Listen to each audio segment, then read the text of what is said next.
Okay, I am going to go through some of the homework problems, and I'm going to go through some of the homework problems from the bookwork from 5-4 that you might have questions on. So I have 17 up here right now. So 17, first of all, in order for this whole derivative of the antiderivative to work, I've got to have that bottom limit of integration be a constant. So I'm going to use my properties, negate the whole thing so that I can flip those limits of integration around.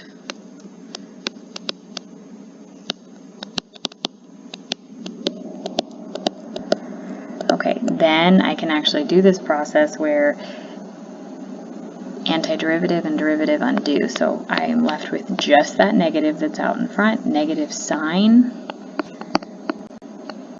of, plug in the square root of x into r. So the square root of x squared, and then you have to take that times the derivative of the upper limit of integration. So that'd be 1/2 x to the negative 1/2.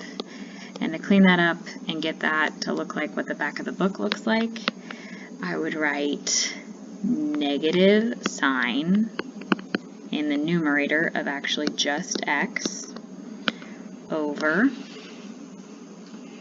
2 square roots of x.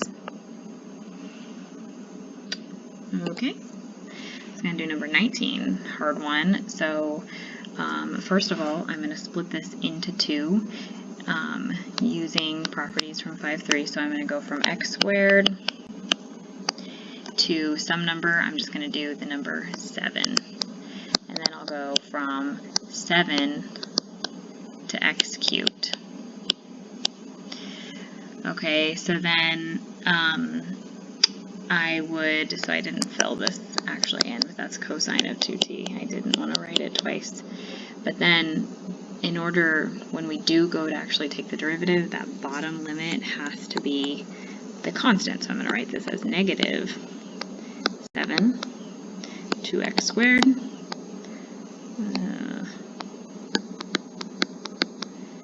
plus 7 2x cubed. Okay, so now I want to take the derivative of that. Okay, so what does that look like? Negative d dx, oh yikes, from 7 to x squared of, I'll actually write it this time, cosine of 2t.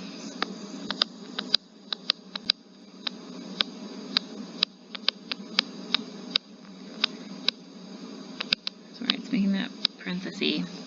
Okay, plus 7 2x cubed of cosine of 2t.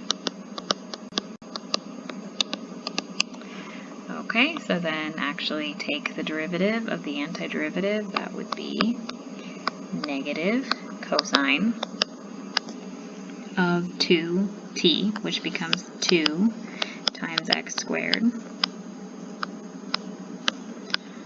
and then times 2x, which is the derivative of that upper limit of integration, plus cosine of 2x cubed times 3x squared. And it's just the derivative of that upper limit of integration. Notice the 7 didn't matter at all in our answer. You could move the 3x squared and the 2x in the front to make it look nice, but you don't have to. Okay, last one. These ones were kind of weird. I was going to do one of these.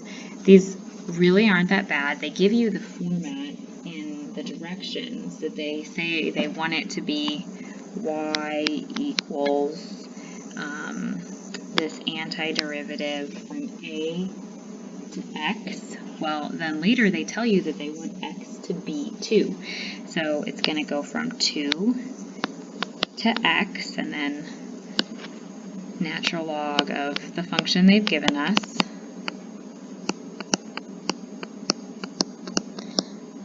Okay, but then they want a constant to be there. Well, if the constant would be 3. So basically this 3 goes here, the 2 is your bottom limit of integration, and, oh, I forgot dt right here. But otherwise that's it for 23, so it's very similar for 21.